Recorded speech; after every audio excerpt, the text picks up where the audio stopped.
Hello and welcome to World Talks on TVP World with me, Ashim Kumar. World leaders are meeting in Canada as the G7 summit kicks off amid a deepening crisis in the Middle East. But trade tariffs are also on the agenda.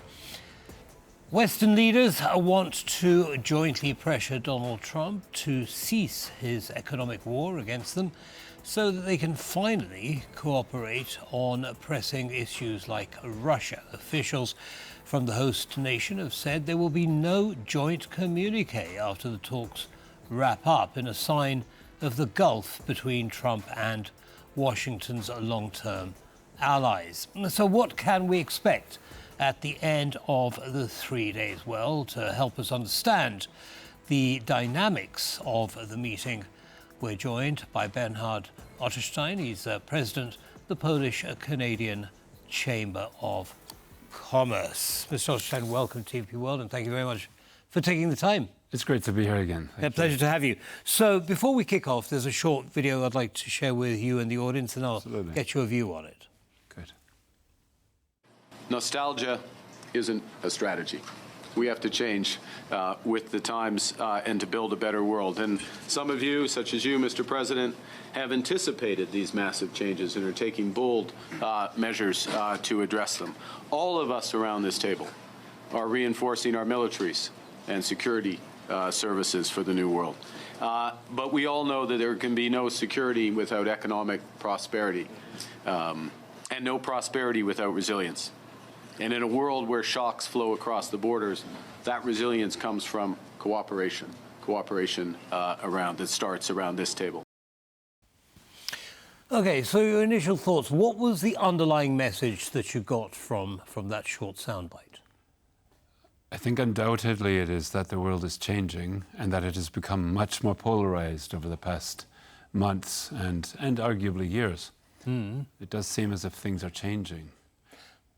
Sorry, go on. I can't help to notice one thing, that it's at this G7 meeting, a lot of the BRICS leaders have been invited and others. Right. But there are two notable exceptions, and that is China and Russia from the BRICS. So those two countries obviously are the ones that are part of the other side of the polarization, as it seems. I mean, yes, there is a polarization, and you know, there are, for example, the polarization between Trump and the rest of the world, or Trump and the European Union, on things like tariff, on things like Russia. But the fact that we have such a bigger number than the simple, the pure G7 attending, does that give you hope for some kind of unified message coming out of these 3 days?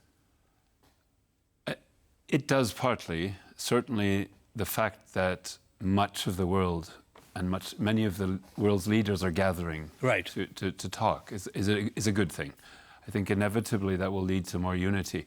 But of course, if you have certain big players missing, and there were the words of Donald Trump repeated again, I believe today, that Russia should not have been kicked out of the G8 as it was once, to go back to the G7.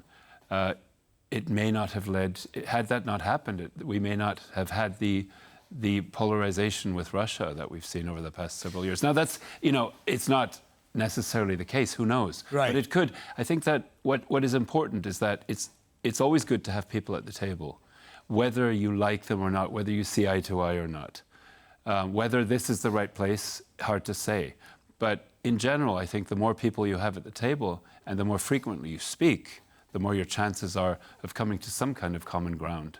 Well, yes. I mean, although some might say, well, we've got Russia, the UN Security Council, and nothing kind of gets past Russia in some of those meetings. But that aside, let's move on to the issue of tariffs, and I'm talking specifically about the European Union and the United States. It looks as though a 10% tariff in either direction is going to be the end result. Your thoughts on Trump's strategy for getting this? I think we've come a long way from the initial tariff proposals to now. And if that's where they end up, then perhaps that's a workable number. I think that President Trump's strategy has been to use tariffs as a way to both restrict imports into the United States, of course, and to try to reindustrialize and bring production back to the United States. That's one thing. The other one is to raise revenue for the Treasury.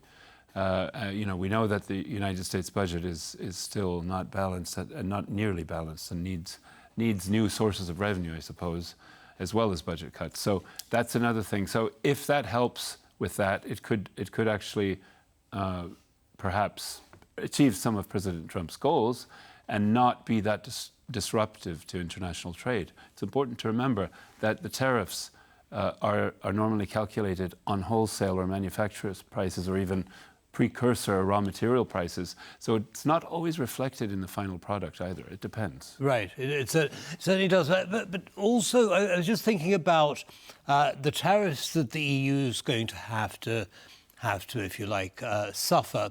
Is there a risk that that's going to undermine the ability of European countries to actually pay their 5% of GDP towards defence, which is another commitment that they have at the moment? Again, that is, it will depend on each country individually and on each sector that is affected.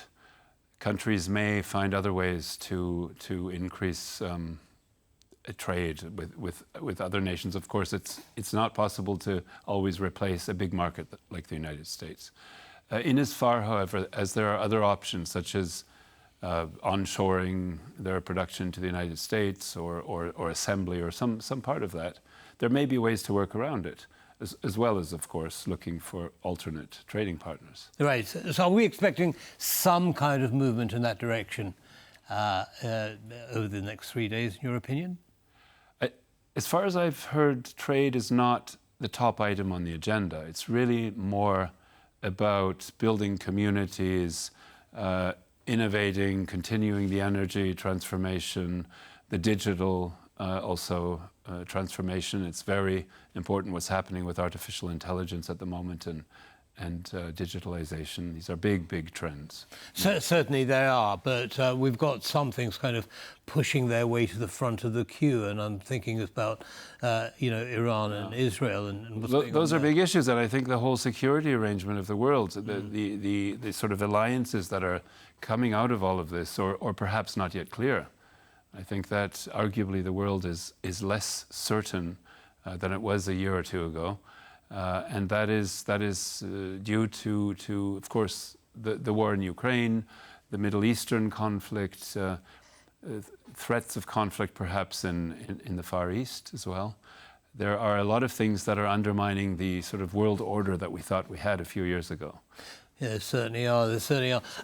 Sorry, please continue. No, security is just coming back to the front of the stage right now. Well, it is. Now, I want to get your view on the Russian invasion of Ukraine, and President Trump has pulled back a little bit in terms of US aid to Ukraine, and said Europe needs to do more. And Europe and Canada both, putting up their socks a bit, getting things done. Is there more, do you think, that the EU and Canada and other countries could do? Certainly one of the key things, and you touched upon it earlier, is that all of the NATO members need to increase their spending to be, something in the area of 3, 4, 5% of their GDP. That has not been the case to date with most countries, other than Poland and a few others. And at the moment, I think that is one of the big hopes, that once that happens, and it should happen quickly, the other NATO members will be able to contribute more fairly to the overall NATO challenge. And President Trump, I think, could be seen as being right in having pointed that out, and also perhaps in questioning the old paradigm with respect to Russia. I think, again, getting back to what we said at the outset, if we don't have Russia at the table, we never speak to them, we don't have any idea what's going on, we will never achieve peace. I think we need to go that route as well. Of course, being strong at the same time and not showing any weakness. But some would say, well, you know, Trump has been speaking to Putin, and Putin kind of takes one step forward and two steps back when it comes to peace talks. And in the meantime, he keeps attacking Ukrainian infrastructure and so on. However, Trump doesn't seem to have lost hope in getting some kind of, at least a ceasefire from Putin. What do you think? I would agree that the enthusiasm or the hope was quite significant a few months ago, and that it has been weakened. And it is disappointing to see that Russia is not really coming to the table properly and engaging. So whatever hope we had may be a little bit thin right now. But that said, I think that it is important to work towards a solution. The ongoing war and hostilities are not the way that we will have stability in Europe or in the world, and we need that to get back to a certain sense of normalcy. You see, the other issue, of course, is that we have Russia planting more troops on the borders with Finland. The Baltic states are feeling threatened by Russian aggression. Can we rely on Putin to act in good faith and pull back from his war in Ukraine?